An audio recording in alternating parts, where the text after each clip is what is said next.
সমবায় ছাড়া আর মানুষকে ঐক্যবদ্ধ করা ছাড়া দেশের অর্থনীতির মুক্তি হবে না বলে মন্তব্য করেছেন স্থানীয় সরকার, পল্লী উন্নয়ন ও সমবায় প্রতিমন্ত্রী মীর শাহে আলম।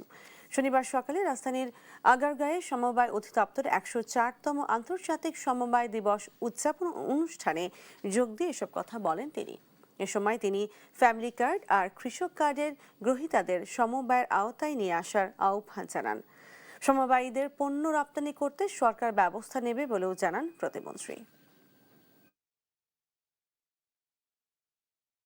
একটি গ্রামে যদি 50 জন মহিলা এই ফ্যামিলি কার্ডের আওতায় আসে, তাহলে এই 50 জন মহিলাকে নিয়ে কিন্তু আপনারা একটা সমিতি করতে পারেন ওই গ্রামে, এবং তারা দেখবেন এমনি ঐক্যবদ্ধ হবে।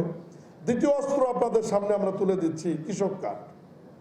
এই অর্থ বছরে বিএনপি সরকার সারা বাংলাদেশে 43 লক্ষ কৃষকের হাতে ফ্যামিলি কার্ড এবং অর্থ তুলে দেবে। এই যে 43 লক্ষ আমরা এই বছর দিচ্ছি, এটা পর্যায়ক্রমে বাড়বে। সারা বাংলাদেশে কৃষকের সংখ্যা 2,70,00,000।